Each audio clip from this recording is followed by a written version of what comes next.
శ్రీమాత్రే నమః. అందరికీ నమస్కారం అండి. Welcome to my channel.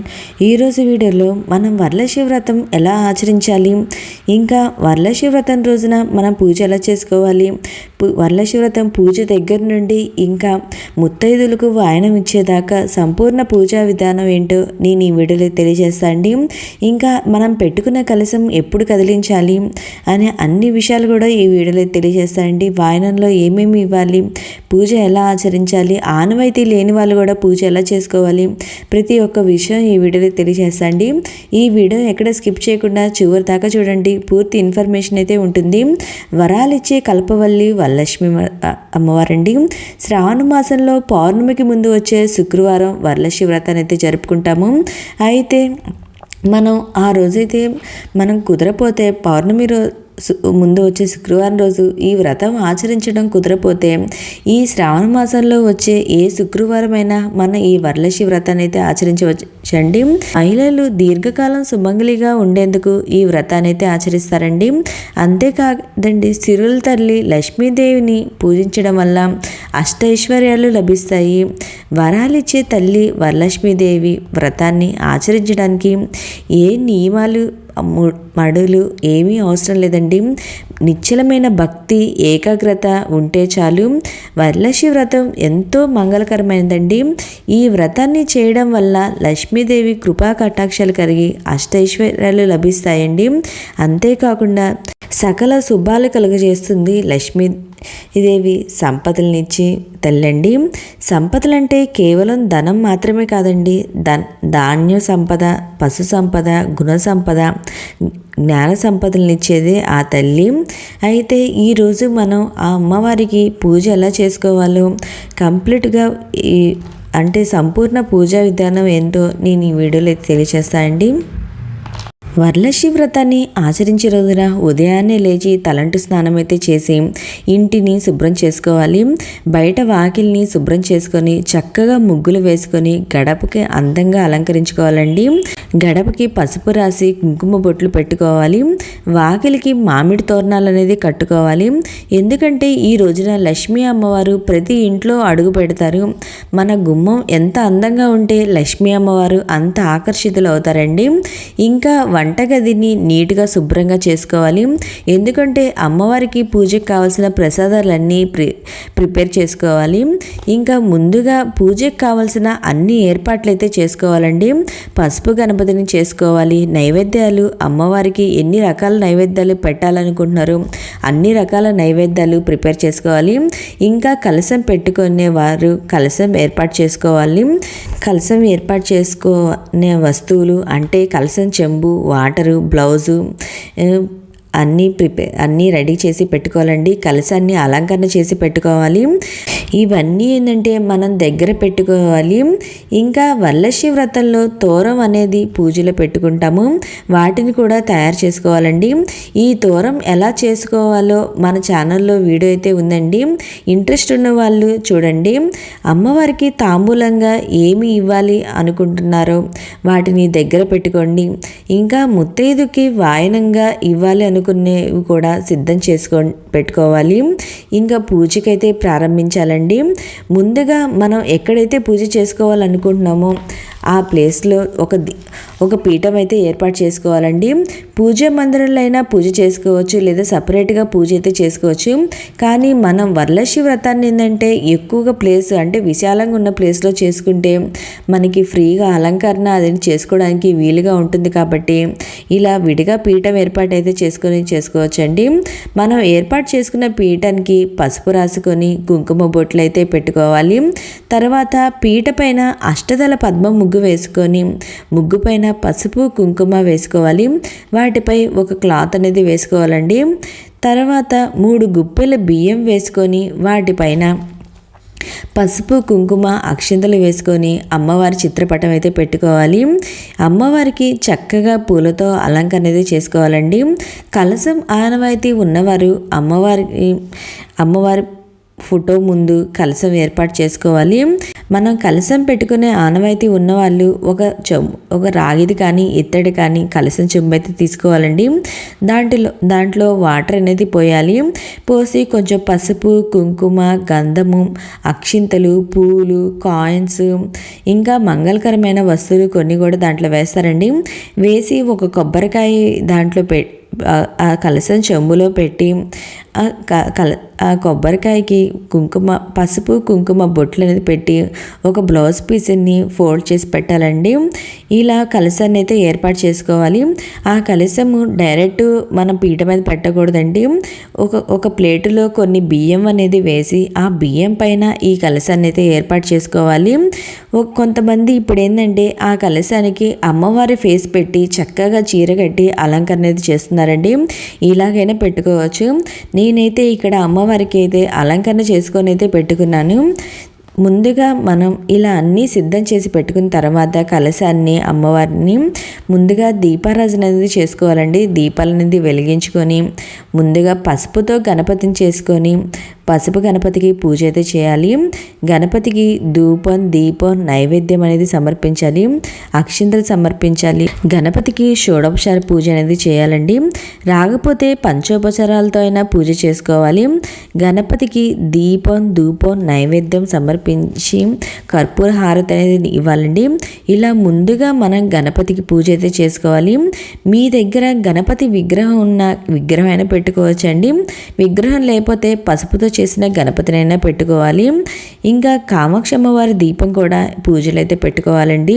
మీ ఇంట్లో కామాక్షి అమ్మవారి దీపం ఉంటే అది కూడా పూజలో పెట్టుకొని చక్కగా పూలతో అలంకరించుకొని దీపారాధన అయితే వెలిగించండి. లక్ష్మీదేవికి పూజ చేసుకోవాలి. తర్వాత మనం ఇది గణపతి పూజ అయిపోయిన తర్వాత లక్ష్మీ అమ్మవారికి పూజ అయితే చేసుకోవాలండి. మీ దగ్గర లక్ష్మీ అమ్మవారి విగ్రహం ఉంటే పెట్టుకొని పంచామృతాలతో అభిషేకం అయితే చేసుకోండి. ఒకవేళ విగ్రహం లేకపోతే మనం నార్మల్గా పూజ అయితే చేసుకోవచ్చు. తర్వాత కలశ పూజ అనేది చేసుకోవాలి. తర్వాత పూజలో అమ్మవారి అష్టోత్తర శతనామాలు అయితే చదువుకోవాలండి. మనకి మీ దగ్గర ఒకవేళ వరలక్ష్మి వ్రతం బుక్ ఉంటే ఆ బుక్ చదువుతాయని చేసుకోవచ్చు. మాకు చదవడం రాదు, ఏమి రాదు అనుకునే వాళ్ళు నార్మల్గా మనం పంచోపచారాలతో అయినా పూజ అయితే చేసుకోవచ్చండి. కలశానికి నమస్కరించి ఆ లక్ష్మీ అమ్మవారిని ఆ వరలక్ష్మి అమ్మవారిని తలుచుకోవచ్చు. తర్వాత అమ్మవారి అష్టోత్తరం చదువుకుంటా పూజ అయితే చేసుకోవాలి. ఇలా ఫస్ట్ గణపతి పూజ చేసుకోవాలి. తర్వాత కలశ పూజ చేసుకోవాలండి. తర్వాత అమ్మవారి అష్టోత్తరం అనేది పారాయణ చేయాలి. అమ్మవారి అష్టోత్తరం చదువుకుంటా మనం ఈ పూజ అయితే చేయాలి. ఇక్కడ నా దగ్గర విగ్రహం ఉంటే విగ్రహం దగ్గర అమ్మవారి అష్టోత్తరం చదువుకుంటా చిట్టి గాజులతోనూ పూలతోనూ అమ్మవారి అష్టోత్తరం చదువుకుంటా నేను ఇలా అయితే అలంకరించుకున్నా అండి. ఒకవేళ మీ దగ్గర విడివిడి పూలు ఉంటాయి కదండి, ఆ పూలతో అయినా అమ్మవారి అష్టోత్తరం అయితే చదువుకోవచ్చు. ఇంకా మీ దగ్గర ఈ మధ్య అన్ని అష్టోత్తర స్టాండ్స్ ఇవన్నీ వస్తున్నాయి కాబట్టి వాటిలో అయినా అమ్మవారిని అలంకరించుకొని అష్టోత్తరం అయితే చదువుకోవచ్చండి. ఇలా అష్టోత్తరం పారాయణ చేసిన తర్వాత మనం తోరాలకైతే పూజ చేసుకోవాలండి. మనం ఇక్కడ 3 తోరాలు అయితే తయారు చేసి పెట్టుకోవాలి. ఒకటి ఏంటంటే అమ్మవారికి తోరంగా ఇవ్వడానికి, ఒకటేమో మన చేతికి కట్టుకోవడానికి పూజ అయిన తర్వాత, ఇంకోటేమో మనం వచ్చిన ముత్తైదులకి ఆ తోరం అనేది కడతామండి పెద్ద ముత్తైదుకి. అందుకని ఇక్కడ 3 తోరాలు అయితే తయారు చేసుకొని తోర పూజ అయితే చేసుకోవాలండి. ఆ తోరానికి అక్షింతలు వేసి మనం పూజ అయితే చేసుకోవాలి. చేసుకున్న తర్వాత మనం మన చేతికి ఆ తోరాలు అయితే కట్టుకోవాలండి. కట్టుకున్న తర్వాత వరలక్ష్మి వ్రత కథనైతే చదువుకోవాలి. మనకి కుడి చేతికి అయితే తోరాన్ని అయితే కట్టుకోవాలండి. కట్టుకున్న తర్వాత మనం వరలక్ష్మి వ్రత కథను అయితే చదువుకోవాలి. ఒకవేళ చదవడం రాని వాళ్ళు వినడమైనా చేయాలి. ఇలా కథ కూడా చదవడం అయిపోయిన తర్వాత మనం అమ్మవారికి మనం తాంబూలం అయితే ఇవ్వాలనుకుంటాం కదండి, ఆ తాంబూలాన్ని అయితే ఇవ్వాలి. అంటే ఇక్కడ కొంతమంది ఏంటంటే స్తోమత ఉంటే ఒక చీర పెట్టుకొని అమ్మవారి దగ్గర తాంబూలం నిండుగా అమ్మవారి దగ్గర మనం తయారు చేసి పెట్టుకున్న ప్రిపేర్ చేసి పెట్టుకున్న నైవేద్యాలన్నీ పెట్టుకోవాలి. ఇంకా మనం ముత్తైదులకి ఏమేమి వాయనంగా ఇవ్వాలనుకుంటున్నామో అవన్నీ కూడా మనం అమ్మవారి దగ్గర పెట్టుకోవాలండి. ఇంకా మనం అమ్మవారికి ఏం తాంబూలం ఇవ్వాలనుకుంటున్నామో అది కూడా మనం పూజలో పెట్టుకోవాలండి. నేను ఇక్కడ అమ్మవారికి చీర, జాకెట్ ముక్క, తాంబూలం అయితే పెట్టుకుంటున్నాను. చీర మనం 2 బ్లౌజ్ పీసులు తీసుకొని, ఇంకా 2 తమలపాకులు, 2 అరటిపళ్ళు, పూలు, గాజులు, ఇలా మనం వక్కలు, పసుపు, కుంకుమ, ఇలా అన్నీ మనం అమ్మవారికి తాంబూలంలో పెట్టాలి. పెట్టిన తర్వాత ముత్తైదులకు కూడా ఏమేమి ఇవ్వాలనుకుంటున్నామో వాటన్నిటిని కూడా దగ్గరగా పెట్టుకోవాలండి. ఎందుకంటే పూజ అయిపోయాక మనం ముత్తైదులను అయితే పిలుస్తాం కాబట్టి ముందుగానే వాళ్ళు ఆ టైంకి వస్తారు. వచ్చినప్పుడు ఆ ముత్తైదులకు కూడా అవైతే ఇవ్వాలి. ఇచ్చిన తర్వాత ఇలా అంతా అయిపోయిన తర్వాత అమ్మవారికి మంగళహారతి అయితే ఇవ్వాలండి. మంగళహారతి ఇచ్చిన తర్వాత ప్రదక్షిణ అనేది చేసుకోవాలి. ఈ విధంగా మనం వరలక్ష్మి వ్రతాన్ని పూజ అయితే పూర్తవుతుందండి. అయితే వ్రతం అంతా అయిపోయిన తర్వాత మన పీఠ ఈరోజు కదిపించవచ్చా అని అయితే సందేహం అయితే ఉంటుందండి. ఈరోజు శుక్రవారం కాబట్టి అమ్మవారి పీఠం అయితే కదిలించకూడదండి. తర్వాత రోజు సాయంత్రం కూడా మనం నార్మల్గా దీపారాధన అనేది చేసుకొని పూజ అయితే చేసుకోవాలి. తర్వాత మరుసటి రోజు అనగా శనివారం రోజున ఉదయాన్నే మనం నార్మల్గా దీపారాధన చేసుకొని అమ్మవారికి పూజ చేసుకున్న తర్వాత మనం పూజా పీఠాన్ని అయితే కదిలించవచ్చండి. అంటే మనం శనివారం ఉదయం దాకా మనం ఈ పూజా పీఠాన్ని అలాగే ఉంచాలి, కదిలించకుండా. తర్వాత మనం వాటిని అయితే కదిలించవచ్చు. మనం అమ్మవారి దగ్గర మనం పెట్టుకున్న కలశాలను అయితే ఆ కలశంలోని వాటర్ని అయితే మనం తులసి చెట్లు అయితే పోయవచ్చు. మామూలు చెట్లలో ఉంటాయి కదండి, అలా చెట్లలో అయితే మనం వాటర్ని అయితే పోయవచ్చు. ఇంకా మన ముత్తైదులకైతే తాంబూలం అయితే ఇవ్వాలండి.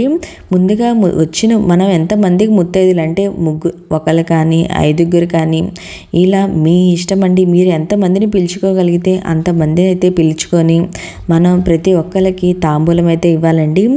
ఇలా ముందుగా వచ్చిన ముత్తైదుకి బొట్టు అనేది పెట్టి కాళ్ళకి పసుపు అనేది రాయాలి. రాసిన తర్వాత గంధం అనేది రాయాలండి. ఇలా రాసుకున్న తర్వాత వచ్చిన ముత్తైదుకి తాంబూలం అనేది ఇవ్వాలి. మనం తాంబూలం కింద ఒక బ్లౌజ్ పీసు, దాంట్లో 2 తమలపాకులు, 2 అరటిపళ్ళు, మనం అరటిపళ్ళే కదండి మన దగ్గర ఉన్న ఏ పళ్ళు అందుబాటులో ఉంటే అవి ఒక 2 పళ్ళు అయితే పెట్టుకోవాలి. పసుపు, కుంకుమ, ఇంకా శనగలను అయితే ఇవ్వాలండి. ఈ వరలక్ష్మి వ్రతం పూజ చేసుకునే వాళ్ళు శనగల్ని ఇలా వాయనంలో అయితే తాంబూలంలో అయితే పెట్టి ఇస్తారు. ఇంకా పసుపు, కుంకుమ, గాజులు ఇలా మనం తాంబూలంలో పెట్టి అయితే ఇవ్వాలి ముత్తైదుకి. తర్వాత వాళ్ళ దగ్గర మనకన్నా పెద్దవాళ్ళైతే కాళ్ళకి నమస్కరించి ఆశీర్వాదం అయితే తీసుకోవాలండి. మనకన్నా చిన్న వాళ్ళైతే మనం తాంబూలానికి నమస్కరించి ఆశీర్వాదం అయితే తీసుకోవాలి. ఒకవేళ మీరు బ్లౌజ్ పీస్ పెట్టుకోలేము అనుకునే వాళ్ళు ఓన్లీ తాంబూలమైనా ఇవ్వచ్చండి. అంటే 2 తమలపాకులు, 2 పళ్ళు, పసుపు, కుంకుమ, గాజులు, వక్క, ఈ పూలు ఇవన్నీ పెట్టి తాంబూలంగానే ఇవ్వచ్చు. పెట్టుకోగలిగిన వాళ్ళు బ్లౌజ్ పీస్ అయినా పెడతారు, కొంతమంది చీరలైనా పెడతారండి. మీరు ఎలా పెట్టాలనుకుంటున్నారో అలాగైతే తాంబూలం పెట్టండి. మీకు ఎలా ఆనవాయితీ ఉందో ఆ విధంగా మీ పెద్దవారిని కనుక్కొని ఆ విధంగా పూజ అయితే చేసుకోండి. ఈ విధంగా ముత్తైదులకైతే మనం ఎంతమందిని పిలుచుకుంటామో అంతమందికి మనం వాయనంగా అయితే ఇవ్వాలి. ఒకవేళ మా ఇంటి దగ్గర ఎవరు లేరండి పిలుచుకోవడానికి కూడా అనుకునే వాళ్ళు మన ఇంట్లోనే దేవుళ్ళు అమ్మవార్లు ఉంటారు కదండి, వాళ్ళ దగ్గరైనా మన దగ్గర ఉన్న తాంబూలాన్ని అయితే పెట్టుకోవచ్చు. బయట తులసి కోట దగ్గర కుదిరితే తులసి కోట దగ్గరైనా ఒక తాంబూలం అయితే పెట్టుకోండి. కుదిరితే ఒకళ్ళనన్నా ఉంటే వాళ్ళకన్నా పిలిచి అయితే తాంబూలం అయితే ఇవ్వండి. లేదా గుడి దగ్గరైనా మనకి కనిపిస్తారు కాబట్టి ఎవరో ఒకళ్ళు వాళ్ళకైనా తాంబూలం అయితే ఇవ్వండి. ఈ విధంగా మనం వరలక్ష్మి వ్రతం రోజున పూజ అయితే చేసుకోవాలి. ఇంకా మీకు ఈ వ్రతానికి సంబంధించి ఏమైనా సందేహాలు ఉంటే నా కామెంట్ బాక్స్లో కామెంట్ పెట్టండి. ప్రతి ఒక్కరికి రిప్లై అనేది ఇస్తాను. మనం ఇంత ఆర్భాటంగా హడావిడిగా చేసుకోవాలని ఏం లేదండి. నార్మల్గా సింపుల్గా అయినా మనం ఈ వ్రతాన్ని అయితే ఆచరించవచ్చు. ఏమి కాదు, మనకి భక్తితో అమ్మని ఆరాధించాలి అంతేకాని హంగు ఆర్భాటాలతో చేసుకోవాలని కాదండి. ఇంకా ఈ వరలక్ష్మి వ్రతం ఆచరించిన రోజున బ్రహ్మచర్యం అయితే పాటించాలండి. ఇంకా మనం ఈ రోజున ఉపవాసం అయితే ఉండనవసరం లేదండి. మనం పూజ అయ్యేంత వరకు ఉపవాసం ఉంటే చాలు. ఓకే అండి, ఈ వ్రతం ఆచరించే రోజున ముందుగా మీ ఇంట్లో వాళ్ళని సంప్రదించి ఆచరించండి. ఎందుకంటే వాళ్ళ పద్ధతులు ఎలా ఉన్నాయో, వాళ్ళ ఆలోచన ఎలా ఉన్నాయో మీకు తెలుస్తుంది కాబట్టి వాళ్ళ ప్రకారంగా మీరైతే నడుచుకోండి. ఓకే, ఇంకా ఈ వ్రతానికి సంబంధించి ఏమైనా సందేహాలు ఉంటే నా కామెంట్ బాక్స్లో కామెంట్ పెట్టండి. ప్రతి ఒక్కరికి రిప్లై అనేది ఇస్తాను. మీ అందరికీ ఆ లక్ష్మీ అమ్మవారి అనుగ్రహం ప్రతి ఒక్కరికి ఉండాలని కోరుకుంటూ మీ అందరికీ వరలక్ష్మి వ్రతం శుభాకాంక్షలు అండి. ఓకే అండి, థ్యాంక్ యూ ఫర్ వాచింగ్.